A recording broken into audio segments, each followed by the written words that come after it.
Hello, everyone. Welcome to our last class of the semester. Tonight, we're going to finish with our personal presentations in which students are analyzing real case studies from expatriates moving or going to another country and facing real intercultural communication problems. So in this case, I'm going to give the microphone and the presentation to our dear Julie, is going to be presenting a case study about a Dutch person, a person from the Netherlands, who has just recently moved to England. Go ahead, Julie. Thank you. Thank you, teachers. So let's begin. Okay. So my case of study is case 2. It's called It's Fine. It's about the Dutch, and they moved to British culture. So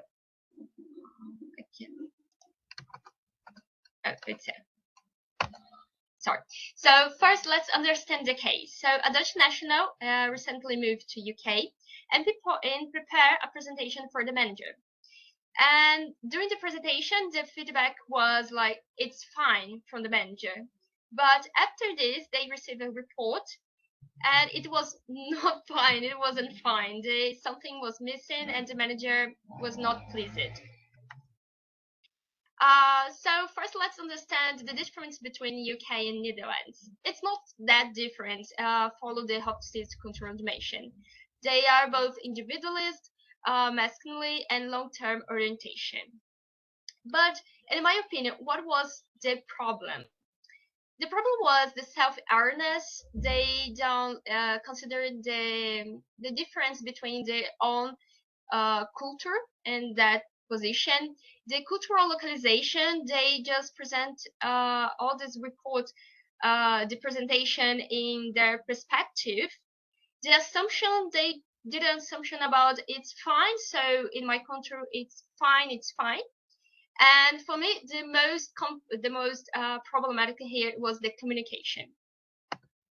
So let's understand. So the Netherlands, the Dutch people are more assertive communication. They are more direct communication.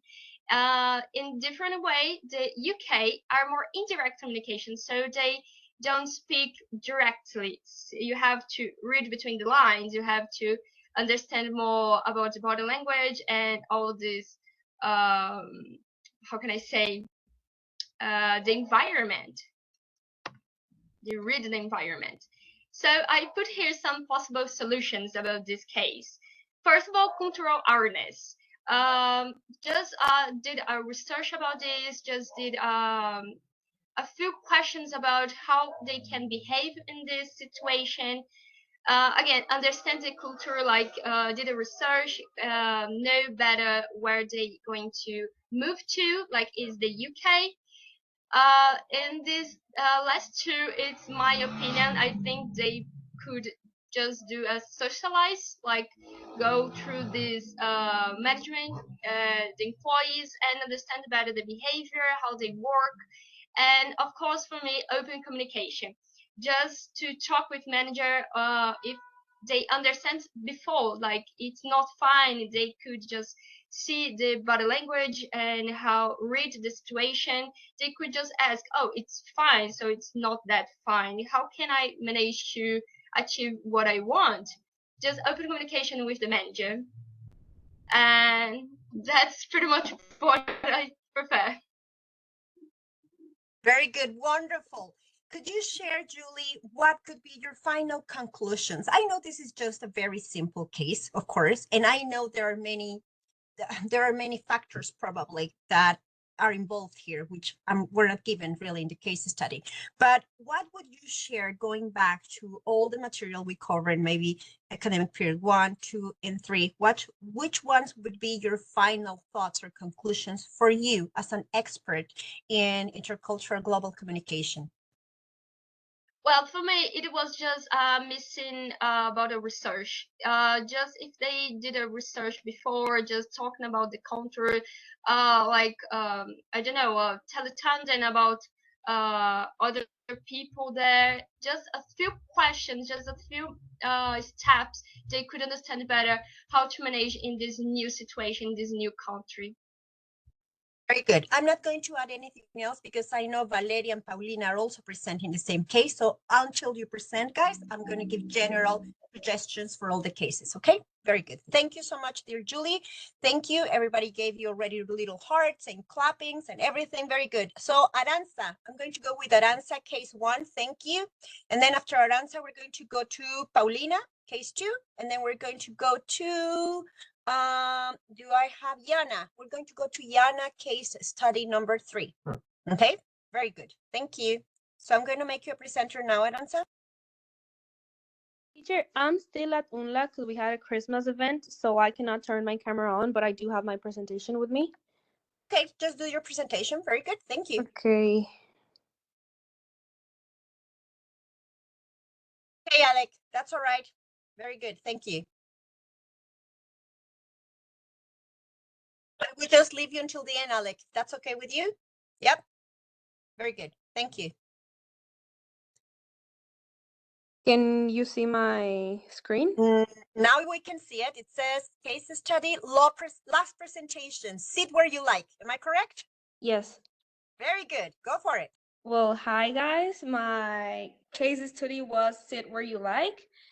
Well, what basically happened was that an American company hosted a Chinese delegation for a factory tour, and they wanted to have dinner with the anticipation of finally signing a business. However, they ended up having misunderstandings that rooted in cultural differences that caused an offense. What happened was that a junior employee greeted the Chinese head, and he was casually told to sit anywhere with no clear sitting protocol. And the delegation felt humiliated due to this perceived disrespect, and they left the U.S. without signing a contract, and this caused an 8-month delay. My assumptions are that they likely did not have much experience working with Chinese companies before, and that they did not provided cultural training or preparation for staff meeting the delegation. And my assumptions for the Chinese delegation is that they expected the senior executives, not a junior employee, to greet them, and that they anticipated being given seats of honor at dinner. Well, from the first period, the topic that I chose was multinationals and localizations. For multinational corporations, cases like this serve as an important reminder that they cannot take uniformly global approach and expect it to work in all countries that they operate in. What works culturally in America, like informal greetings and relaxed seating arrangements, could be tremendously offensive in nation cultures that prioritize procedure and saving a face, if we can call it like that. As such, multinationals looking to succeed abroad need to embrace localization across all aspects, recognizing cultural variances exist no matter how international they aim to be. Did my slide already changed? Yes, we can see multiculturalism, national identity, and self-awareness. Yes. Well, those are the topics that I chose from second period. Doing business globally means understanding different cultures. What seems normal in one place might be rude or odd somewhere else, like it worked in this one. For example, as we've already seen, the American company treated some Chinese business partner too casually. They had the junior employees greet the important Chinese guests, and they did not give them the VIP seats at dinner that the Chinese were expecting, and that was disrespectful in Chinese culture. The Chinese partners felt embarrassed. They went home without signing the hoped deal, and this, as I've already said, costed the American company a lot of money. And multinational companies should train their staff before working with other cultures. Research what's polite in different places, greetings, meetings, who's it's where, and everything. And also that no one nation has the right business culture for all. Being flexible and blending viewpoints leads to stronger partnerships around the world. Companies that keep learning about different mindsets, I think that they will get more global deals done. Then for the third period, I chose the dimension. As we know, China scores very high on power distance compared to the US. This means status and formal respect for authority are essential in workplace interactions. We see this in the Chinese delegation expecting senior executives as hosts and clear seating protocol. Meanwhile, America scores quite low on power distance. Flat structures with informal communication between junior and seniors members are the norm, and this led to the more casual American approach, causing an offense. China has a stronger uncertainty avoidant tendencies that the Americans do. Sticking to tradition around seating order and host responsibilities provided needed certainty in the situation, which the Americans neglected. If we see it like this, through the lens of Hofstede's dimensions, we can understand the Chinese emphasis on formality and structures, and the American flexibility was the cultural mismatch dooming the key deal. My recommendations for the organization, talking about the short term, first is that they should formally apologize to the Chinese delegation for the cultural misunderstandings, send a senior executive to China to meet directly, convey respect, and work to repair relations, learn specifics around proper Chinese business etiquette for meetings, meals, and seating arrangements, and last but not least, to request a cultural consultant to advise on interactions with Chinese clients.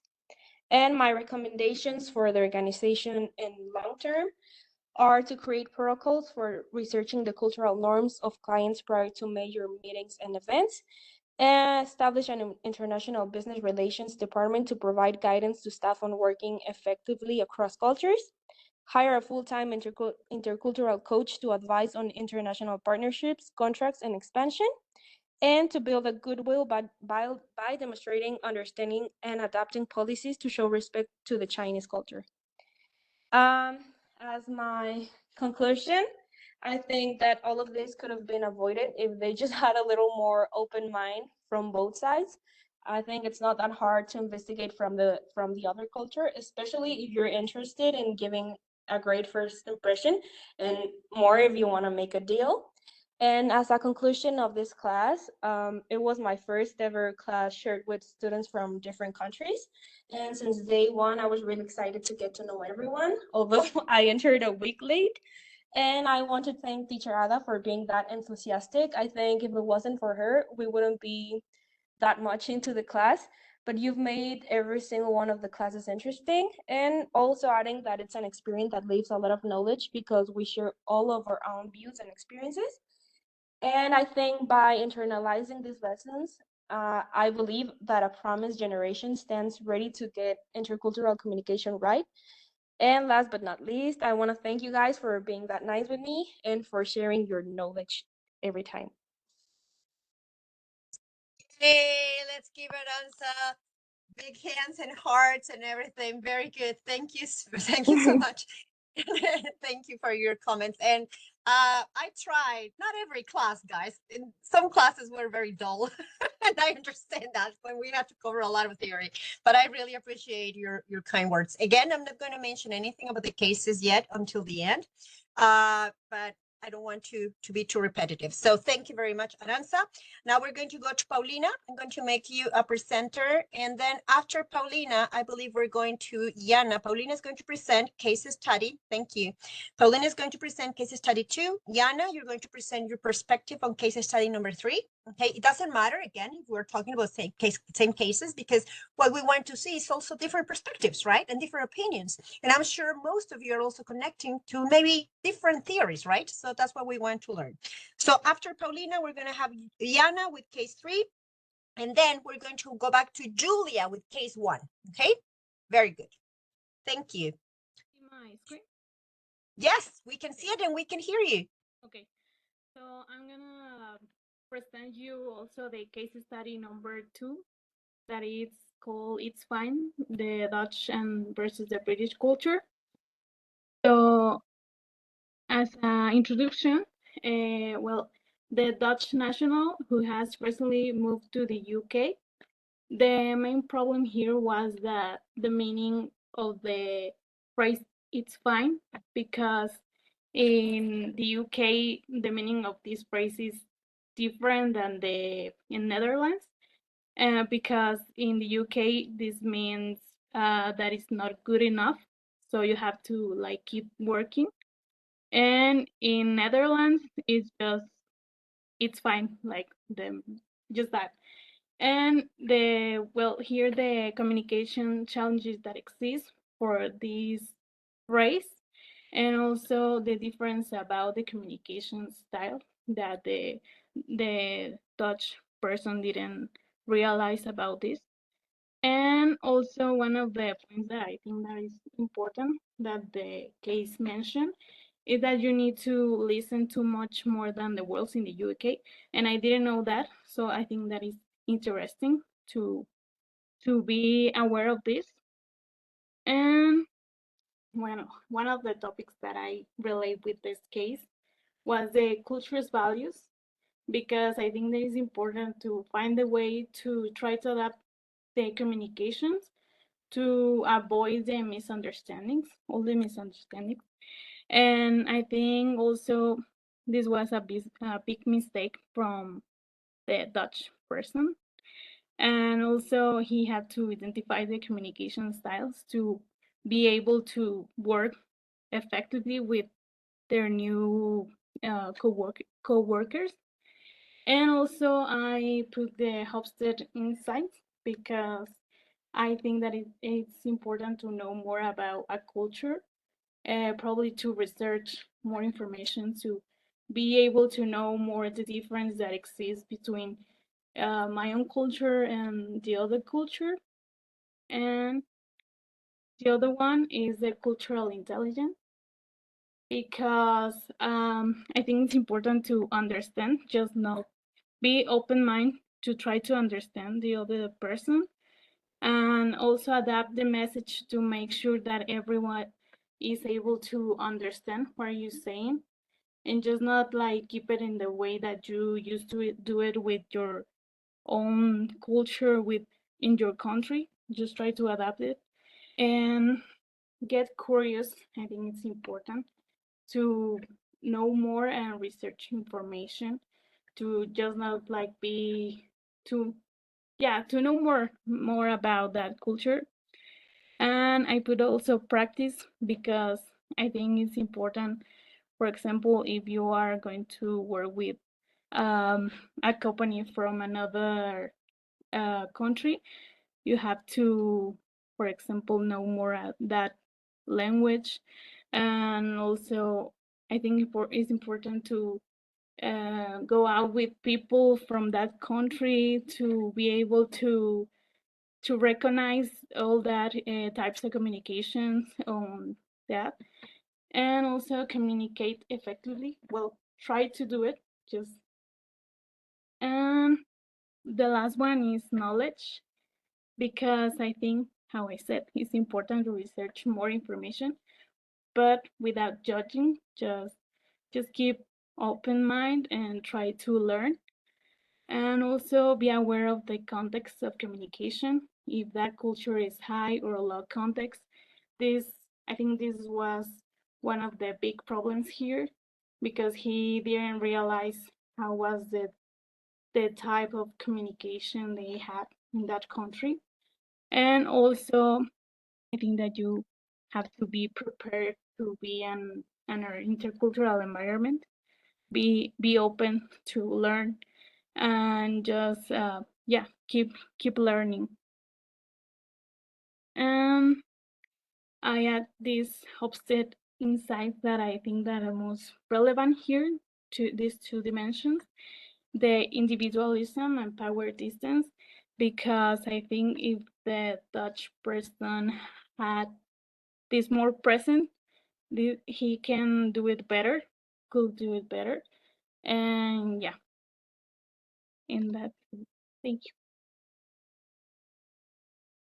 Very good. Thank you so much, dear Paulina. Wonderful. And you see how everyone, even if you're presenting the same, do you see how everyone may have a different perspective? That's important. So at the end, again, I'm going to give feedback for everyone. I just don't want to repeat the case studies. Very good. Thank you so much, dear Paulina. We're going to go to Yana now. Let me make Yana a presenter. And while you start getting ready, Yana, with your presentation, remember, after that, we're going to Julia, who's going to be doing case study number 1. And after Julia, I'm going to go to Valeria, who's going to be presenting case study number 2. Okay, thank you. Do you see the presentation? Yes, we can see it, dear Yana. Yes. I'm here today to present the case connected with an Australian worker moving to Thailand culture. So a little introduction. Yes.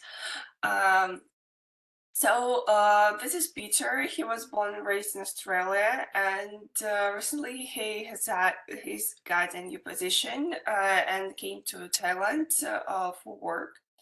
And trying to get used to the new to new team and get introduced to the new colleagues, he just joked and maybe was a bit of like hilarious and something like that. And after a couple of weeks, Peter and his boss had a discussion. So Peter was told that he was very easygoing with the colleagues, and now they are offended by his jokes, and colleagues consider his behavior unacceptable. So I assumed this situation using 3 criteria, but for me, I highlighted power, distance, and individualism as the most important one in this situation. So I will move forward and describe them more precisely. So as for the work, in Australia, within the organization, it is a slight hierarchy. So the distance between the managers and the workers, frontline workers, is very little, and communication is more informal. So Australians are used to the situation when the worker comes to the manager and exchange information without any barrier, and it is common thing that managers are always acceptable.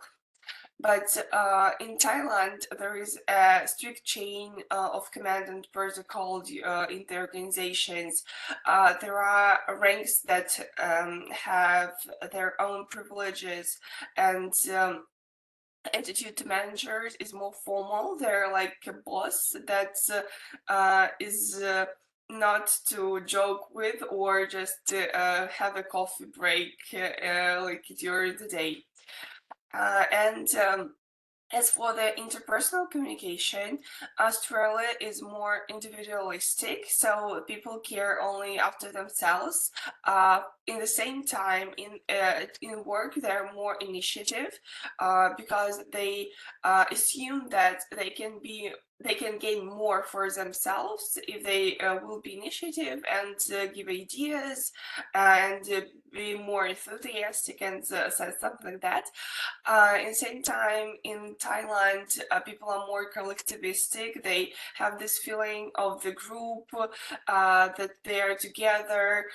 There are a lot of social rules, morals, and norms that they have to follow. And they are very sensitive, not to be ashamed in front of their group and not to be joked at. And that was the huge mistake of our Peter, because he wanted to make friends through the jokes with his colleagues, and he didn't know the culture. So I would like to move to my recommendations. First of all, I'd like to give a recommendation to the Peter himself. I think he should act before he should think before act, and I think he should prepare more before the actual moving to another country, to another culture. And if he hadn't an opportunity to learn before, he should spend time learning the culture, being in the country, and do not use patterns in communication. So if he used this pattern with joking in Australia, it doesn't mean that the same pattern will be suitable for the Thailand culture.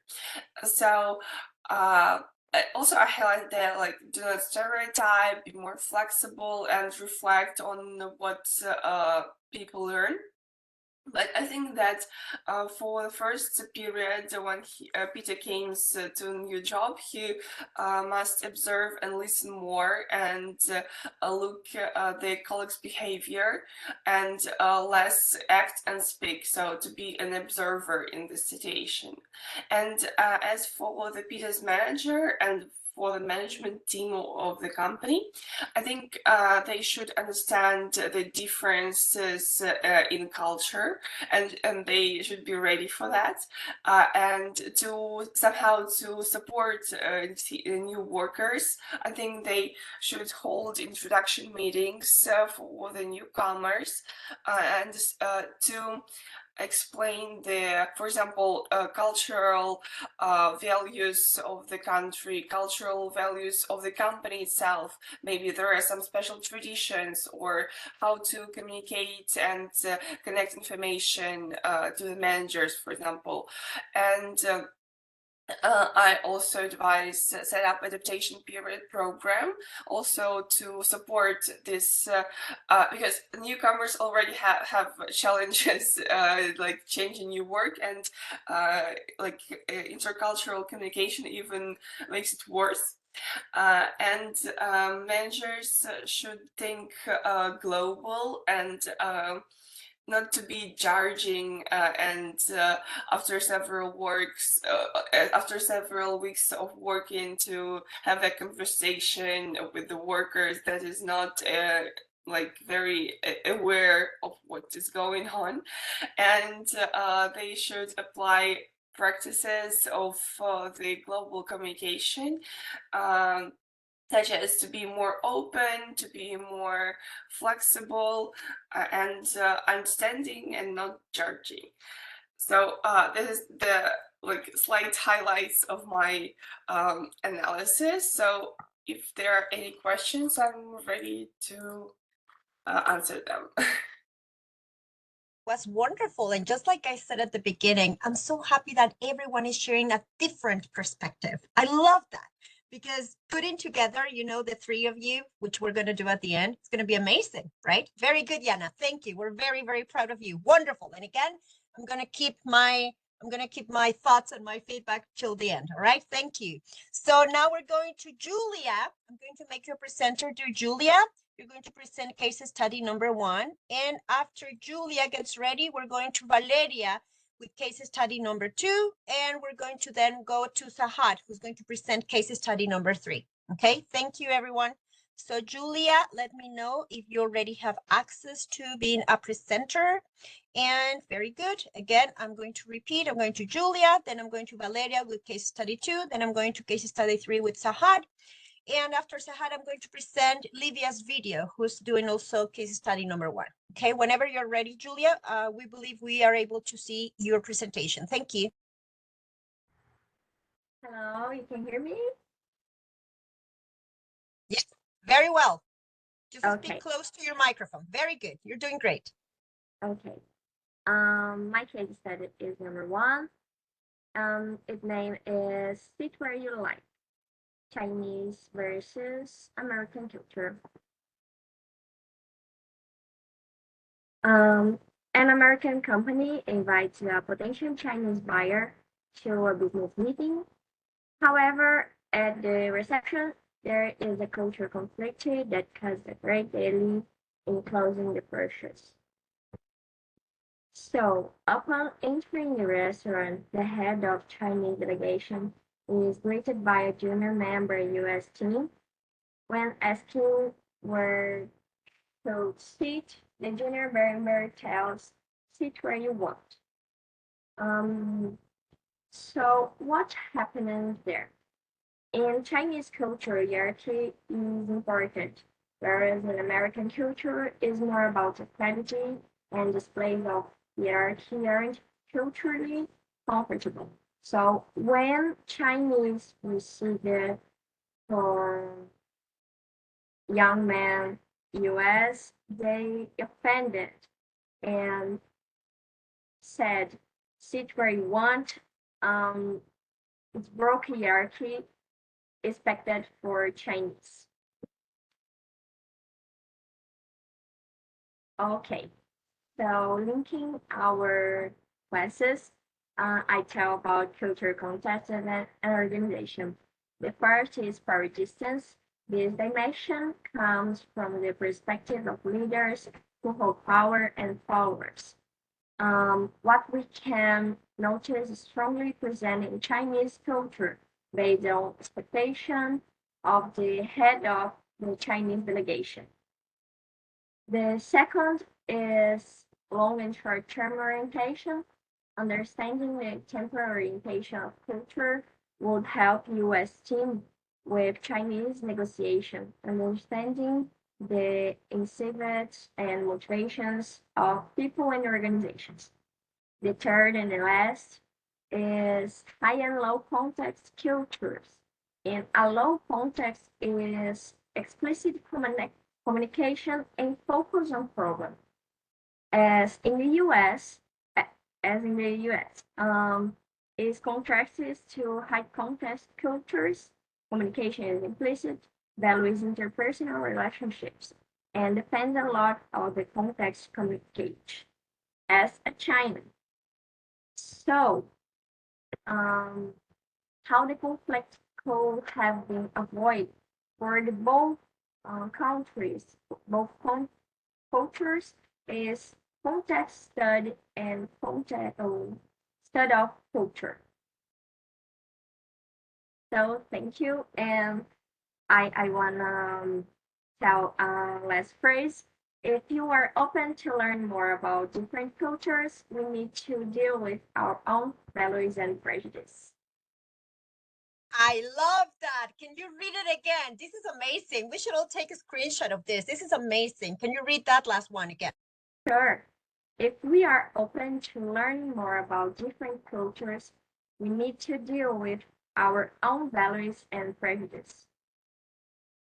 And you're actually making reference to everything we covered in academic period 2, remember? It's about self-awareness, about understanding where our own opinions are coming from. Beautiful. Loved it. Very good, dear Julia. Thank you so much. Really appreciate it. Very good.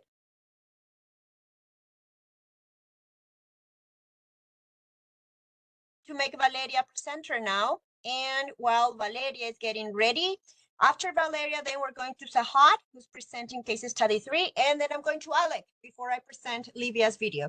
Is that okay, ALEK? Very good. And it's okay. Yes.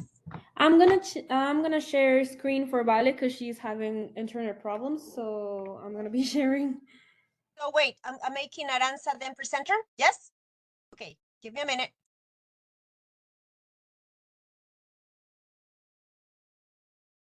Okay, let's be patient.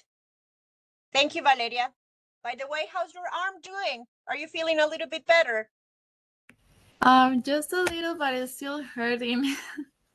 Sweetie, I am so sorry. And you know what? Even more than anything, I really appreciate you being here. Just like my students waking up at 4 and my students being here at 11 o'clock at night in Brazil. I really appreciate it, Valeria. And I hope after this, I'm not going to bother you. I promise. Okay. No, tomorrow actually tonight, I'm going to do my best to send your final grades tonight. So before Friday, just respond everyone on your final grades. And we really appreciate you being here. And I'm sure everyone is sending their love your way, Valeria. So you get ready and you get better very soon. So you can at least spend the holidays with your family and with not so much pain. Okay. All right, Valeria. When you're ready. Thank you. Okay, so hi, I'm going to present case number 2, which is called It's Fine, and it is between Dutch culture and British culture. Well, here is a little introduction about the topic, and it says a Dutch national is trying to adapt to a British company. They are having some troubles to understand their British mates because when they prepare a report or a presentation and they show it to their manager for getting a feedback, they are told it's fine. And this is causing some kind of problems because when the manager says it's fine, well, there are some things that are missing, so he's never pleased.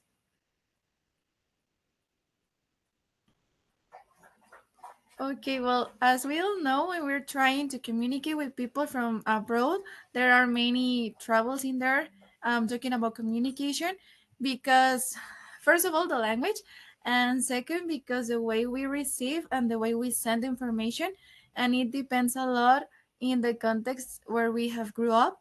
And one thing that I think it has a huge influence in this case is the worldview, because well, it is basically the way we observe or how we understand what's going on in life, um, around us.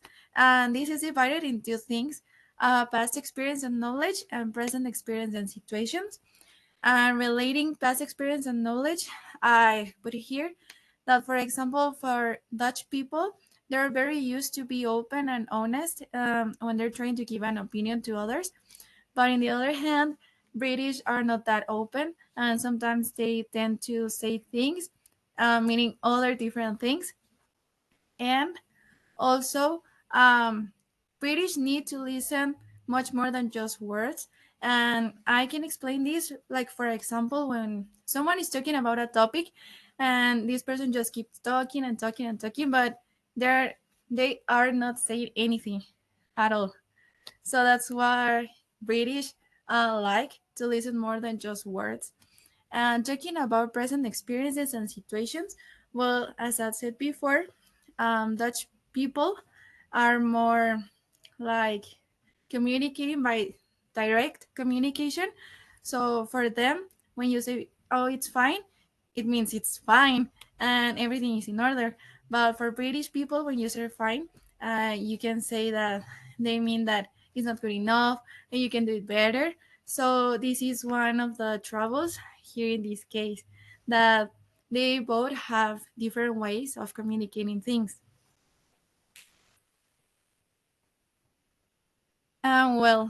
When we try to enter to the world of work, we are very used to the fact that people generally tend to communicate in the same way as us, since we are living in the same city, in the same state, or even in the same country.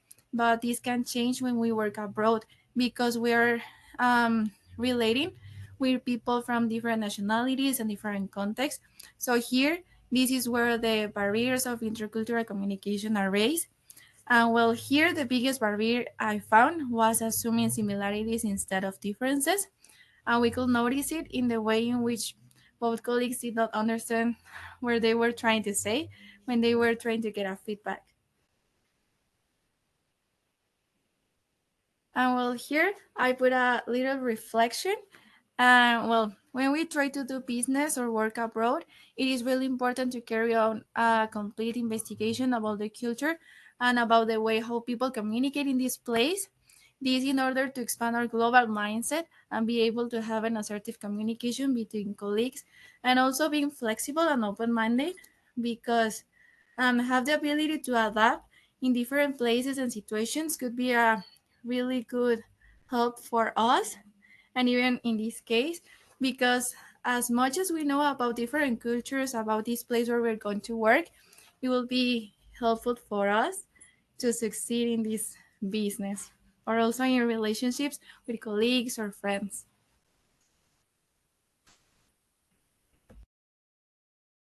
Very good, dear Valeria. Thank you. We really appreciate it. And you see, you're giving us a different perspective. And you're right. You're absolutely right. Okay. We are done with case study 2. Okay, but don't worry. I'll go to Sahad. Let me make Sahad a presenter. And I already made her the presenter. oh, she's already a presenter. Okay. Okay, good. Thank you, Sahad, and thank you, Valeria. Once we're finished, then after Sahad, I'll go to Alek. Okay, and even before we watch Livia's video, I would like to give some general feedback. But before that, I would like each one of you to also give some feedback about the other 2 cases, actually, because we have had now the chance to analyze different situations. All right. So go ahead, Sahad, whenever you are ready. Thank you.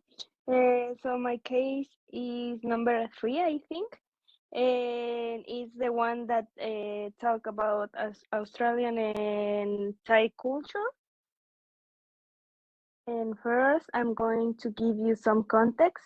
This case is about an Australian man who moved to work in Thailand, and he tried to make friends at work, making jokes about his other college in front of other people. His coworkers thought that he was being rude, and the Australian man didn't feel welcome from his college. What what was the problem? The problem was that in Australia, Australia, no, sí, Australia. Se me confundió con el otro, perdón. Australia is normal the word bander. This word is about making making some jokes to make friends, but in Thailand it's not very common. And another problem was the misunderstanding between both cultures. And I put this graphic because we can see that in power distance in Australia, I'm sorry, teacher, is Australia, right? Yes, Australia. Yeah. Australia, yeah, thank you. Australia is informal, but in other hand, Thailand is more formal. So that was the problem between the man and his co-workers, because he was trying to be informal to make friends, but they are not informal people. So what can we do? First, we have to adaptation to other cultures. In this case, the Australian man has to understand Thailand culture, and Thailand culture have to understand Australian culture. Then being direct. Australian people are very direct, so this man can ask to them what is happening, what was the problem, or maybe the Thailand people can talk to this Australian man and tell them what is going on. Then we have to have empath, we have to be em, teacher, ¿cómo se dice? Be Empathy. Empathy. Or be empathic. Or Empathic. empathy. Thank you. We have to understand that we are in like others, even in our own culture. And the last one, we have to watch how other people act, so we can like understand how we can act with others. And that's all. Very good, dear Sahad. Thank you. Really, really appreciate it. And before you go, Sahad, because I know you are at work and I really appreciate you being here. Before I give the microphone to ALEK, okay? Right now, I believe you're in Cabo doing your practices. You're working, correct? If I understood that correctly. And Yes. if you're in Cabo, I imagine you're also meeting people from many different countries and from many different places. So could you please also add maybe some situations that you have been facing in which you have realized how people act in different ways and how we sometimes judge, I think, right? Because we believe that whatever we assume to be correct, everybody should also understand that, and it's not necessarily what's happening. So could you share maybe one or two examples that you have perhaps seen in which people from different places may have different ways to communicate or different expectations? Could you please share, Sahad? Yeah, maybe in Cabo, I didn't have one because I have like 2 days working. But when I did my exchange, I had a lot of examples. One of them was when I bought the candies for the teacher, and she was very upset, and I thought that she was just kidding with me about I want some grades. And yeah, I think that one. But can you explain what country you're talking about? Because we don't understand the case because you haven't explained to us which country you're talking about. Okay, so I'm from Mexico, and I was studying in Belgium, and the teacher was Dutch. So I bought candies. I bought Mexican candies for my teachers in Belgium because in Mexico it's very common that we give some gifts to teachers just to be nice. So I did that. So one of my teachers was like a little bit confused and upset because I tried to give her the candy, and she was like, "Oh, no, no, no, no, I cannot accept this because you want to pass my subject, and this is the easy way." And I was so confused because for me it was something very normal in Mexico to do that. And I was like, okay, she's kidding. But then I saw her face and I understood that she wasn't kidding. And I explained to her that in Mexico it's very common to do that. And she was like, okay, I'm going to accept it just because I feel like you are being honest. So she accepted, but in the beginning, she was very, very angry with me. First of all, I'm sorry that you had to go through that experience, but thank you so much for sharing. Because do you see something that we see as normal? People may actually take it in a very negative way, even if we don't mean it. So I hope now you also understand not to take things personally. Don't think people are attacking you. Most of the times, people are not attacking us. Most of the times, it's just how they would act. And maybe in her, and again, we're going to talk about this after Alek's presentation, but I believe the perception is different, right? They are so ethical, so ethical that she probably, or he, saw this as an unethical situation in which she maybe had to do, let me give you an example. Here at Vancouver Community College, we're not allowed to go out even for a cup of coffee with any student while they are our students. Once they finish being our students, then we're allowed to. And at the end, remind me after Alek's presentation, I'm going to share a situation in which I had to take one student out for coffee because he was in a very depressive situation. He was going home back alone. He lives alone. And I was honestly worried about him doing something dangerous to himself. So I had to break the rules and I took him out for coffee before making sure that he was going home. So I'm going to make a suggestion. I'm going to explain the situation because I had to report it to my boss. I don't want to get fired, but you need to know the reason why I broke the rules, but you need to understand this. So I'm going to share the example in more detail after Alek's presentation. So thank you very much. I'm going to make a presenter now, Alek. Thank you. And Sahad, again, if you have some other examples afterwards, it will be great if you can share, because I am sure many of you have had these situations, all right? Great example. And I'm so sorry, but it was a great example. Okay, Alek, whenever you're ready.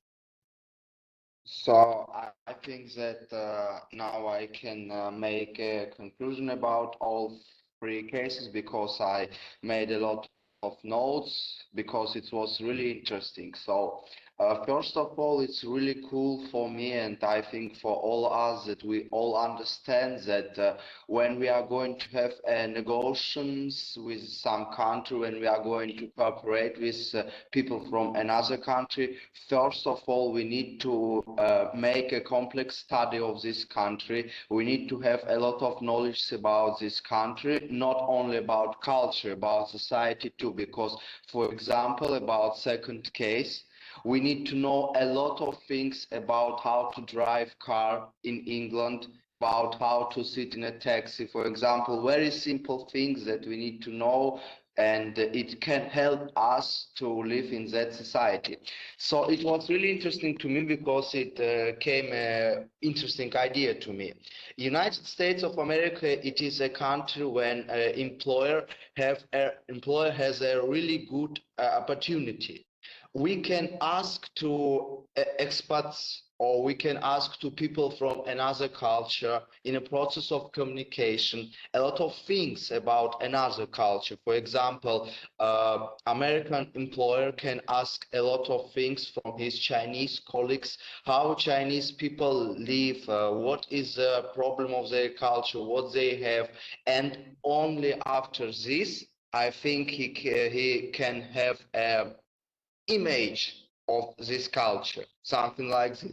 So the second very important thing that guys said, of course, it was that you need not only to respect another culture, you need to know your own culture, because it's really important, and that's why in this process you can actually compare cultures and understand the differences. It's like something self-analysis. So, and first thing that I find really interesting that all guys said about worldview. All cultures have their own structure, have their own worldview. So if we are trying to understand this structure, we need to understand that there are a lot of things. And for example, another thing about second case, psychological things. For example, when people say us fine, sometimes it's not good enough. It's another question about how to say no or how to say yes. There are some psychological rules which are important and common. There are some common rules. We need to know not only about culture information, we need to know some common rules about how to work with human. Only in this case we understand that it was in first academic period when we were talking about how to cooperate with humans, how to talk not with a representative of culture, with a representative of human society. So the question is that we need to know how to work with humans, and also we need, after this, we need to know how to cooperate with the representative of culture. And in this case, we can add, for example, hosted dimensions. Thank you all guys that they said about this, because for example, I learned for me a lot of things about the differences between cultures. And for example, yes, we can compare and we can find the dimensions that is the most important for us. For example, power distance, it was actually in case number 1, in case number 3, we found the differences, and after this we understood what was the problem of the case. And actually, I think the last thing that I would like to say is that sometimes when we work with some culture, we work with society. We live in society, we work with society, so that's why for us it's not so difficult to understand how it works, but it's depend on our own wish. If we really want to understand how it works, we can cooperate with another culture. But in case number 1, for example, and in case number 3, I didn't saw that wish. So that's why I think that it was really difficult for these companies to work with others. So I think that's all that I want to say about these cases. Very good and wonderful feedback. Thank you. We really appreciate it, ALEK.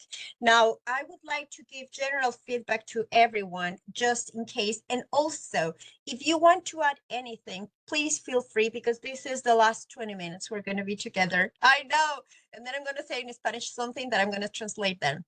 El que mucho se despide, pocas ganas tiene de irse, which means the one who's always making things longer, that means I don't want to say goodbye.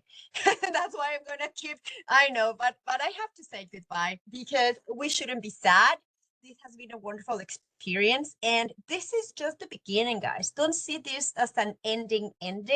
See this as okay, that's a little pause, little parenthesis, but my interest in global communication, my interest in understanding other cultures, other people is going to grow as, in 2024, 2025, whatever I go, regardless of whatever I work. And it doesn't matter where you are. You have now hopefully a more open mind. And what I would like to share very quickly is I'm going to give some final thoughts about case 1, 2, and 3.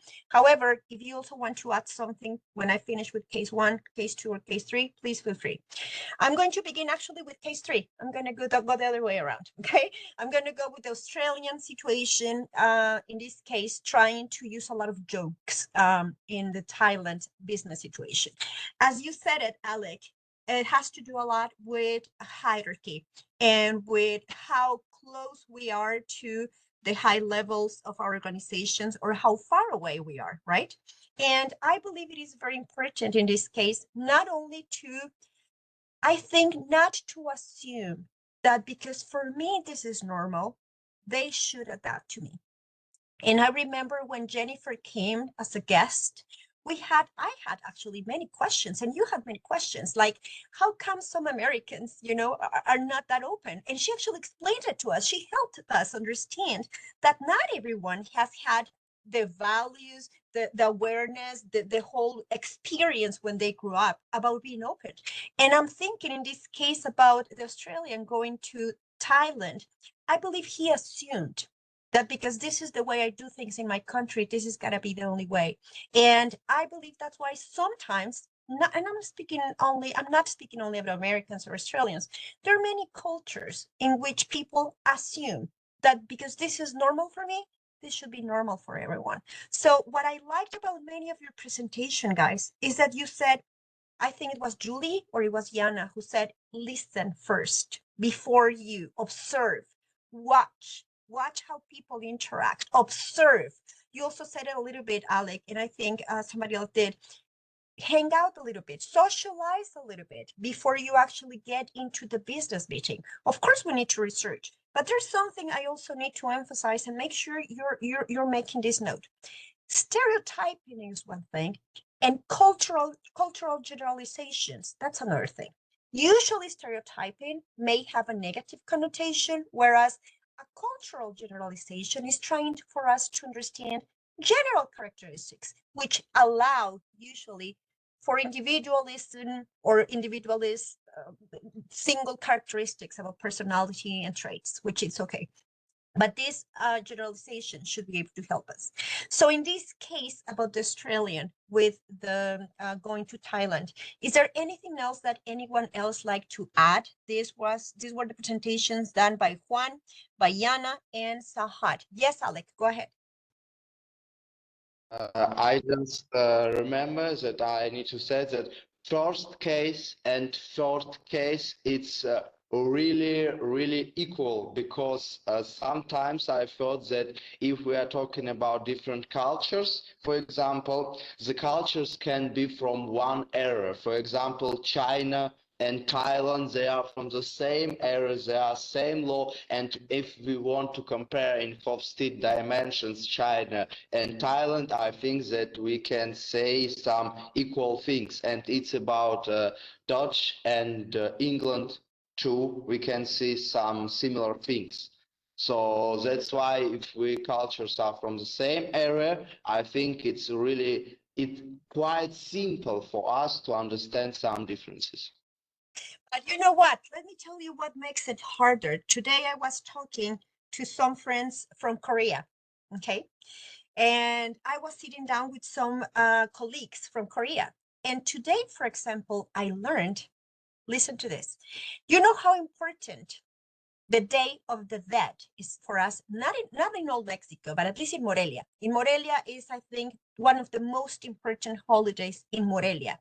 Not in Monterrey, which is in the north, okay? And because that's different. Tijuana is also different. But for us, Day of the Dead is huge in Morelia. And even though I'm from Mexico City, I feel more Moreliana than Mexico City. Now, let me tell you something.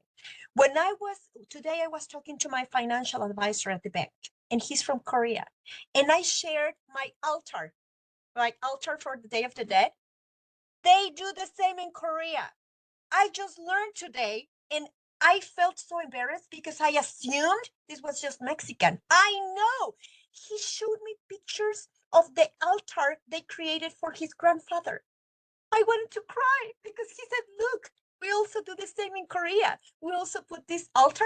And he said, because my grandpa used to like, the drinking, we put some drink. And also he used to smoke. So my dad puts a cigarette in the altar. I felt ashamed that I assumed that we only Mexicans were the only ones doing this. And I just learned, and I actually told him, Jay, we are on opposite sides of the world and we have the same tradition, the same ritual. Like, I am amazed. And I felt like so ashamed that I had already closed my mind saying it's only in Mexico. No, guys, it's not only in Mexico. In Korea, and again, we cannot generalize because we cannot say in Mexico because Monterrey is in Mexico. And in Monterrey, they don't care about Day of the Dead. Tijuana, I have family members in Tijuana. They don't care about Day of the Dead. And it's Mexico. I know.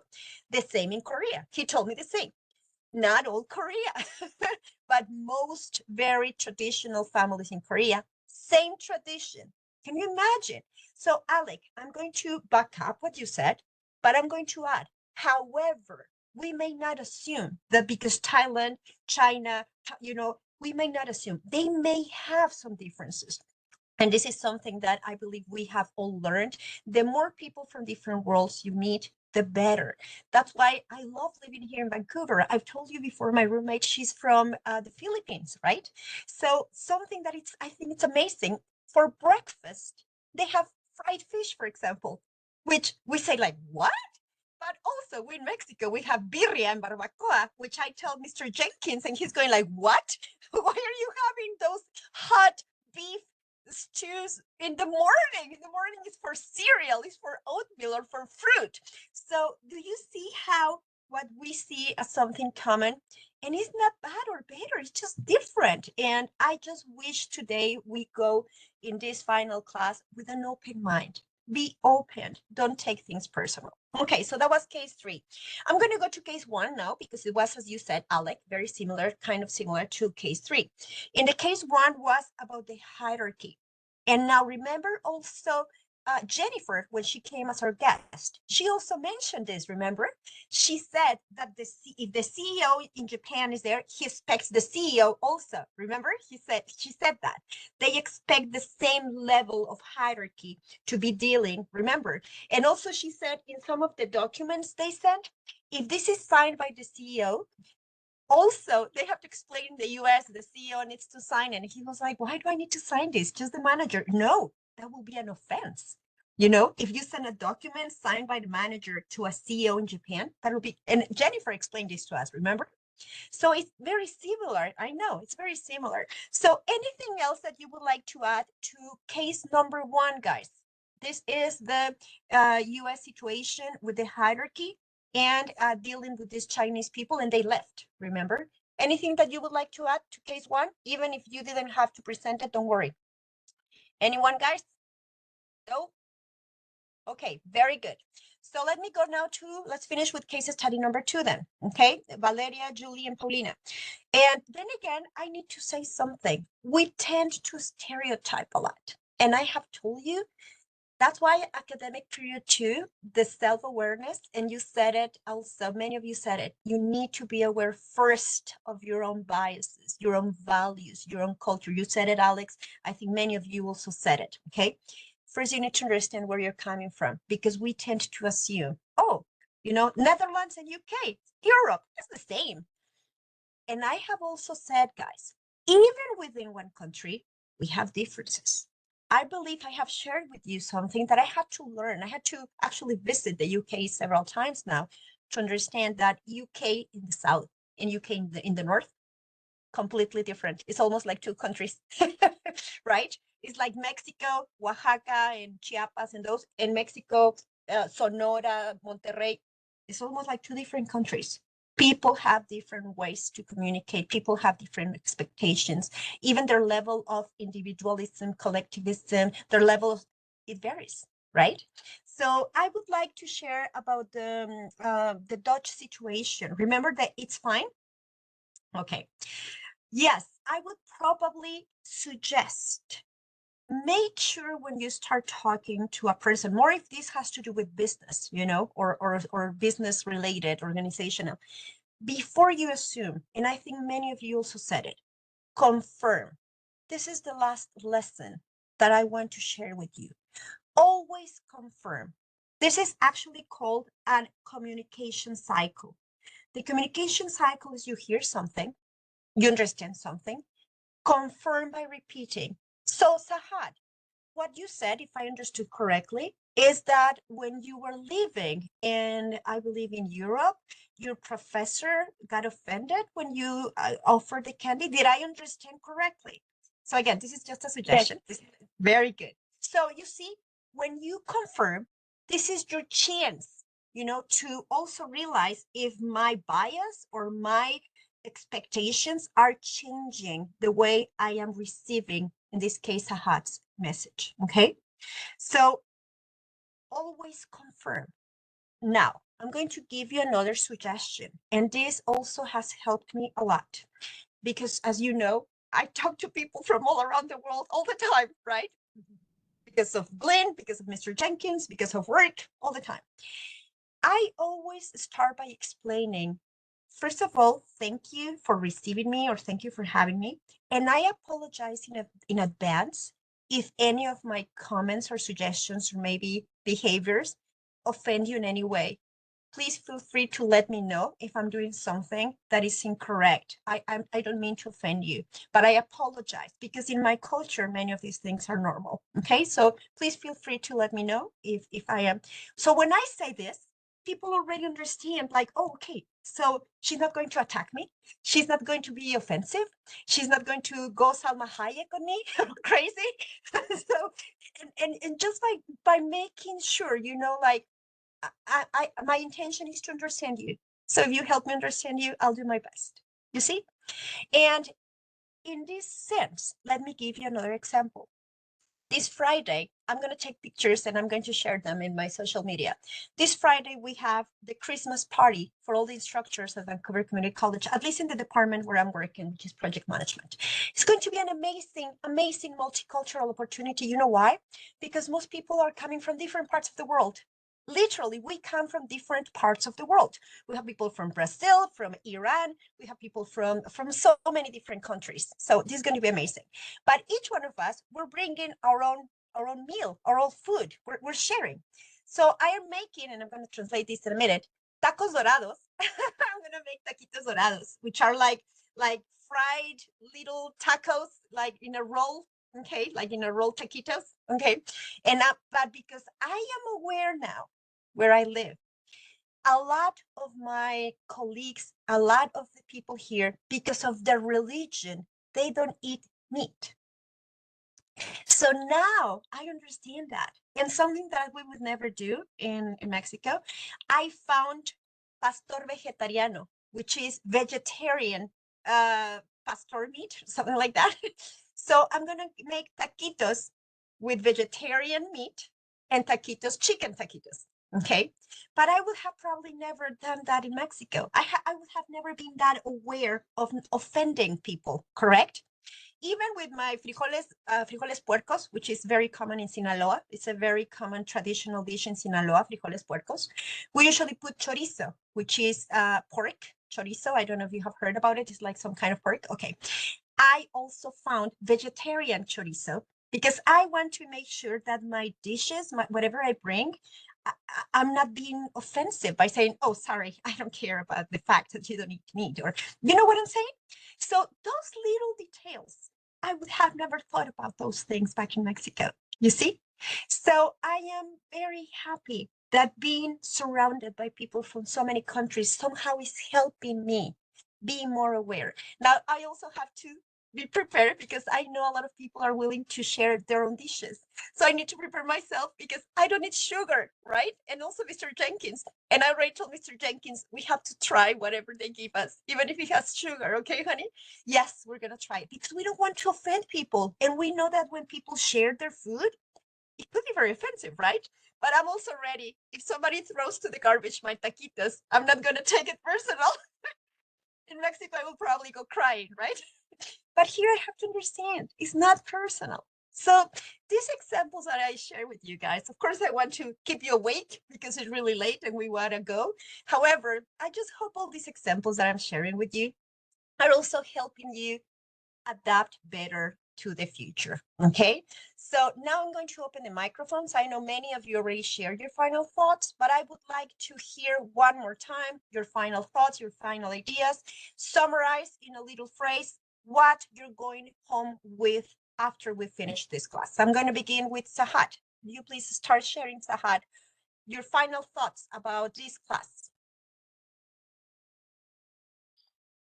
Yes, I think it was an amazing class, and thank you because you put so much effort.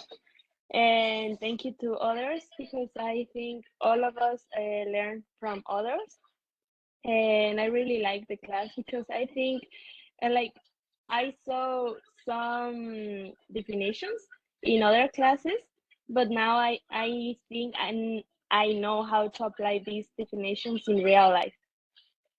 So thank you, teacher. It's important. Remember, I don't like tests and definitions. I like real life. So I'm glad I'm able to achieve that with you, dear Sahad. Thank you so much. And thank you for the effort you made. I know it's really hard because you're working and everything. So thank you. Okay, Aranza, go for it. Well, as I've already said, I was really excited since day one to get to know you guys. I think we've made a really lovely group.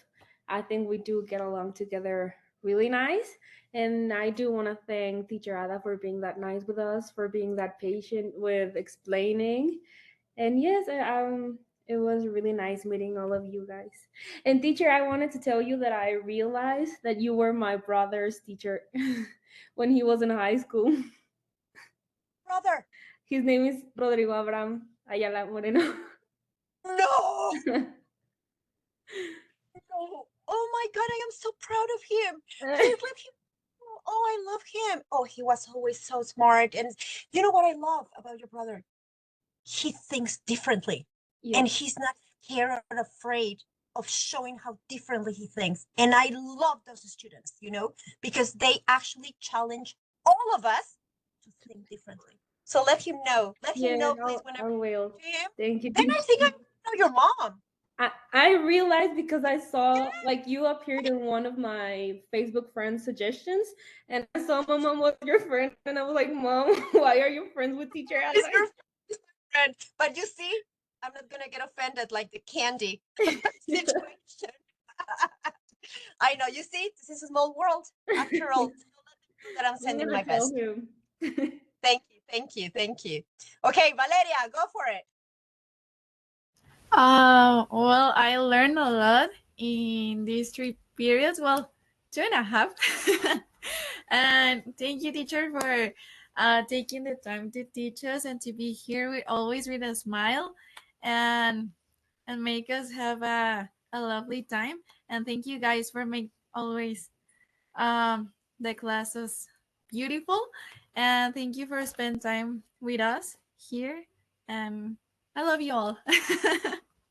Valeria, we love you too. Now I'm going to say something because I have known you also for a long time, right, Valeria? I don't know, teacher. I don't remember. Yes? Were you in Bunla? No. You were in Bunla because a lot of you guys, if you were in Bunla, somehow I kind of saw you, met you, or maybe, you know, somehow. So, but I don't know. I'm thinking, were you in one of my other classes or somehow? No, teacher, I don't think so. No, because what semester are you in? In 3rd semester. Oh, okay. You just started. No, then you're fine. Don't worry. Very good. But I'm very, very happy to have you. And I'm sorry about the arm. I'm so glad you were able to join us. Okay, Julia, go for it. Well, I really need to say thank you, especially for Teacher Ada. I learned a lot, and now I think more about me and about others, to think my values and other cultures. So thank you. Beautiful. Love that. Beautiful. Thank you so much, dear Julia. Juan, could you share your last thoughts and conclusions? Well, I had a blast. I had a really good time with y'all. I think it was really good to start seeing. I think I said it last class, but it was really good to finally get a name for the thoughts that I had in the back of my mind of like being aware, emotional intelligence, just the house dimensions. Everything was really cool. I really had a good time. and I just want to say thank you. Also, I couldn't figure out how to do that thing on LinkedIn. I don't know how to do it.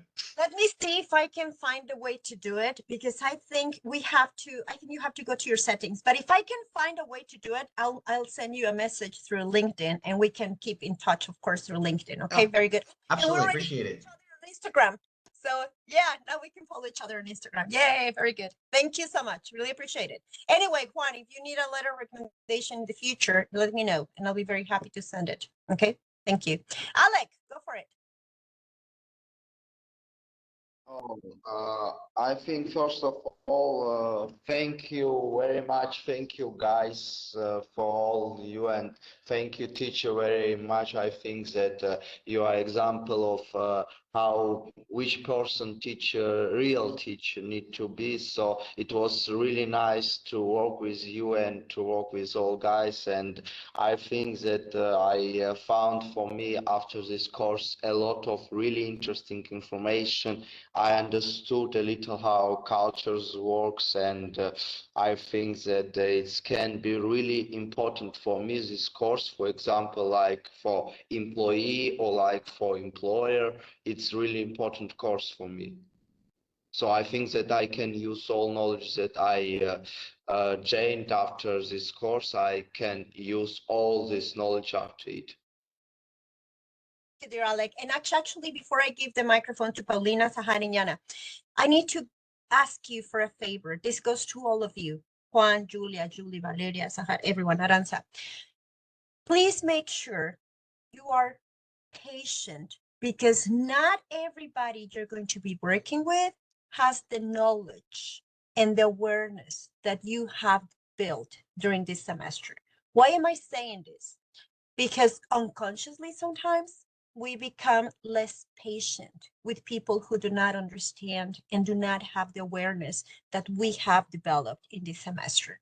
So please be always patient, be humble enough to help others understand from a humble perspective, not from a, excuse me, no, that's wrong. You know what? You should be more open. No. You know, be humble and take all these learnings as a blessing, because not everyone around the world, I wish you knew, trust me, I'm telling you this because I've been around the world. Not everybody knows what you know now. With power comes great responsibility, right, Spider-Man? So use this power with responsibility and humbleness. I'm going to add. Be humble. Always be humble. This doesn't make us better or worse, just different. Got it? Very good. Paulina, go for it. Final thoughts. Then I'll go to Sahad and finally Yana. Yes, well, this class was really helpful for me because it gave me the opportunity to know more about different cultures. How can I act when I having a conversation with another person from a different country? And yeah, it was really cool for me to share this class with all of you guys. I really appreciate it, and I want to say thank you to Ada and all of you. Thank you. Thank you, Paulina. You know I love you too, and I love your sister, and I love your family. I've known you for a long time too. I was gonna say since you've been a baby, but also probably Aranza. I'm sure. All right, very good. Thank you, Sahad. Yeah, I was the first one. So sorry, I moved around. So sorry. Yana. No problem.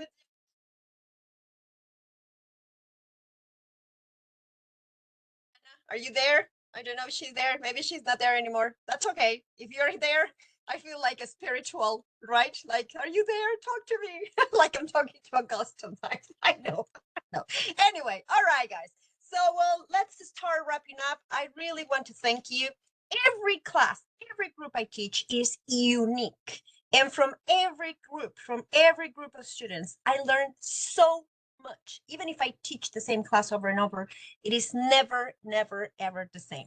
So I'm going to be uploading this final class to our YouTube channel. Okay, so you are going to be able to always watch our beautiful class. You know, I'm always uploading 1 or 2 different classes or 2 different examples from different students around the world. So I'm also going to be sharing Livia's recording, because I don't think it's fair for us just to forget about Livia. Okay, she wasn't able to be here today because she had some already academic things to do, and she's of course completely excused. So Livia, when you see this video, we miss you too. We love you too. We also learned a lot from you. Okay, yes, hello. And I'm going to be uploading then this video, Livia's video tonight. Thank you very much. Please be aware of receiving your email with your final grade for this academic period, remember, in the next 24 hours. And please reply before Friday night, Mexico City time. Yes, teacher, I am aware of you have an observation. We can still make some arrangements, but I believe you're all going to be okay with your grades, okay? Thank you very much. It's been a pleasure. I'm not saying goodbye forever. I'm just saying bye-bye. And I'll see you in my social media, and I'll see you whenever you need me. Send me a message through LinkedIn, whatever you need. I'm here for you always, okay? Thank you. Bye. Great video. Thank you. Thank you. Bye bye. Bye, guys. Bye, everyone. Bye. Take a last photo. Oh, we take a photo. That's right. Oh, don't worry. We have plenty. Don't worry. Say hello to your mom and to your brother, okay? Yes, thank you. I will. Right, Bye. thank you. Bye. Bye.